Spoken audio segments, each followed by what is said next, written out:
game like this, final game, talagang palaging ganyan eh. No? Medyo mahirap makuha yung unang butas mo eh. Baltazar, dream shake, pivot inside, Santos flushes it back down! At basketball, sucks in the defense. But what about the luxury of having a Kevin Santos? Here he is once again, back-to-back hits for the Letran Knight. And all of his games here in the game, 8.8 rebounds as well. And ang maganda dyan sa 8.8 points per game yan, on the average, may dalawang highlight dunk yan. Up the scoring for the South Cotabato Warriors, 4-2 now. Baltazar gets the blow-by and throws it down with one hand. Alam natin, as he plays, he's just getting better and better. Getting better and better, your side. And this guy, siguro, if you're gonna describe itong si John Wilson. Reds here for the guys in blue. Tolentino pops out, three-pointer on the way, that's good! And he ties overshoots the mark on that three-pointer. Pampanga will push in and out, the spin, push shot, around the rim and down for Edso Serrano. Yun ang magugulat pa ba tayo if these are the guys? Hands it off. Balti wants it against Jammer Hamito. Left hand hook shot for Balti Baltazar. Are you 10-0 in terms of inside points advantage Pampanga. Hamito, baseline jumper. Well, what about Jammer? He scored 10 points against Quezon City in the semifinals. Alam mo yun, yung efficiency. And though he missed yung kanyang first two shots, still lock in pa rin itong si Jammer Hamito. Imagine, transition defense, walang problema eh. This is gonna be a good matchup. Itong si Art Roque and Marvin Jonicio. Two familiar foes in the NCAA. And what about a familiar face in Bball Acuña, who is playing his first game of the pass a little too forward for Jammer Hamito. And again, the opportunities, sa inyong mga opportunities na dapat hindi ma-miss nitong South Cotabato Warriors because ayan ang mangyayari. You know that itong Pampanga Giant Lantern, nako-convert nila iyon into points. And here's another one. Edso Serrano ahead of the back. Edso Serrano will score. This lead is now at 7. Last shot time. Seconds left. Yeah, shot clock Hamito. at 2. Jammer from the outside. That's off to the right. And that's going to be it for our first quarter. Well, South Cotabato just 21%, 5 out of 23.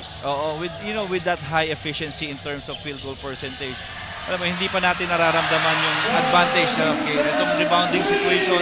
Goal percentage, baka mapataasin natin yan. Serrano, daredevil drive, floats it up and in. Baltazar will lead the break here for Pampanga.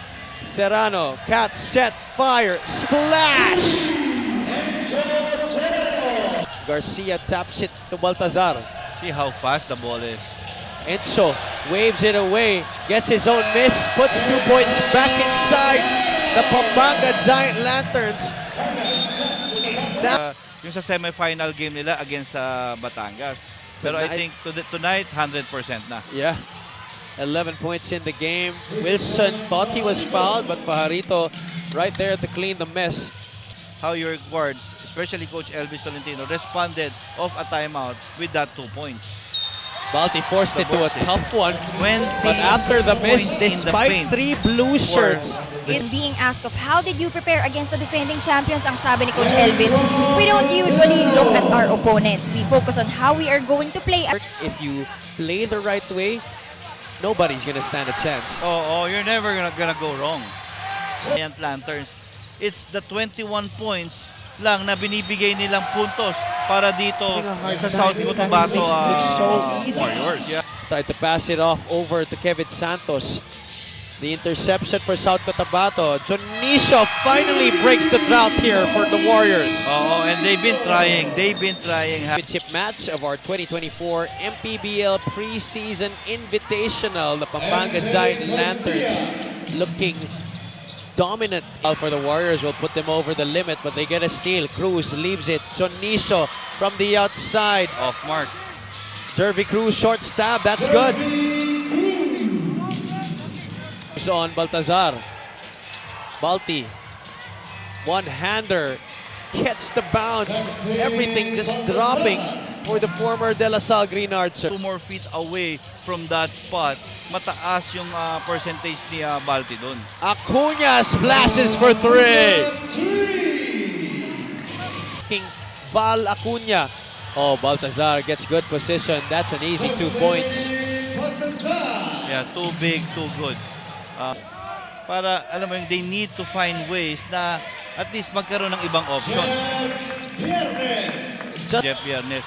Talaga mong makikita at makikita niya yun. That was his first basket of the game, but the answer coming from Marvin Jonicio.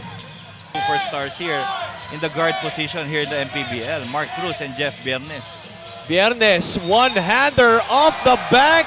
That's good for Jeff Viernes at 9:09 p.m. The bank is... Baltazar, single coverage. The players around him can defend Jeff Viernes single coverage. Challenging for the opposing team. Really It's a preseason tournament. Oh, Cruz still had... Especially with these athletic guys around. Pag nagkaroon na ng open court opportunity, malamang na nasa advantage sila. Wilson. The front line of the Giant Lanterns that, alam mo yun, talaga may nahihirapan siya. It's a Serrano from the outside. If you get called, automatic yung play. Walang petiks eh.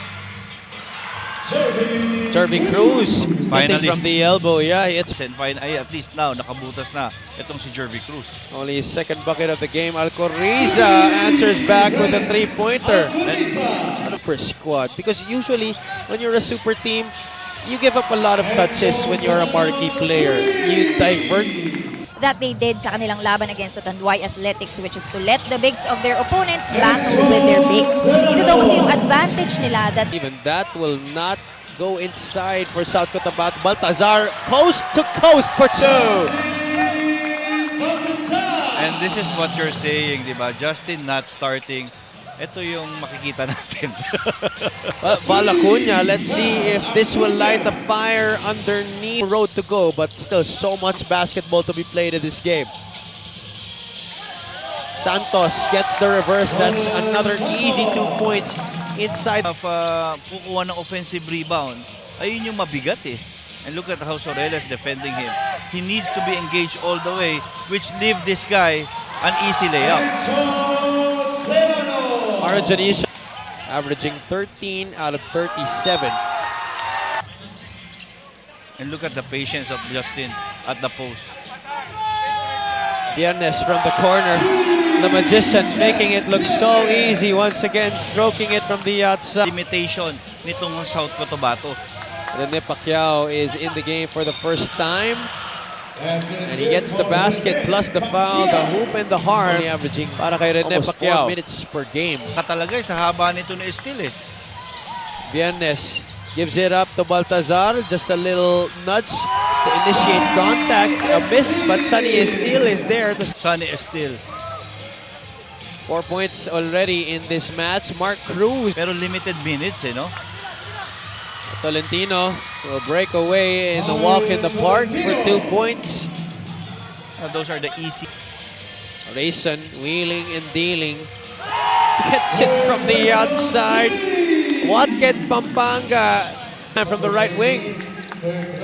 Couldn't track down his own miss. Rayson ahead. Still finishes the 2 points. We also saw Counselor Jake Digo. And of course, si Bostoyo, who is actually here rooting for the Pampanga Giant Lanterns, Coach Louie.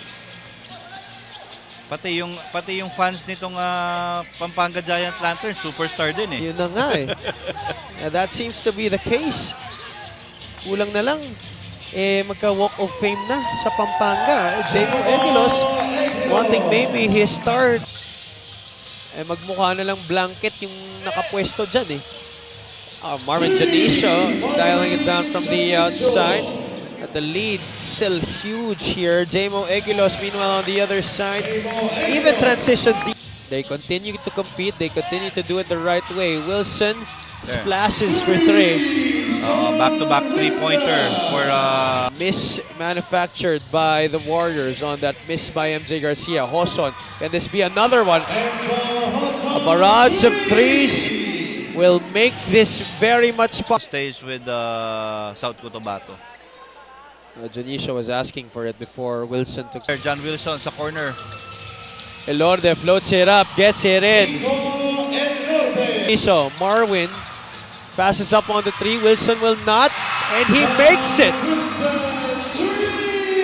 24 for the Pampanga Giant Lantern. Wilson gets in the way of the pass. John Wilson for 2. 18-point lead. To Baltazar.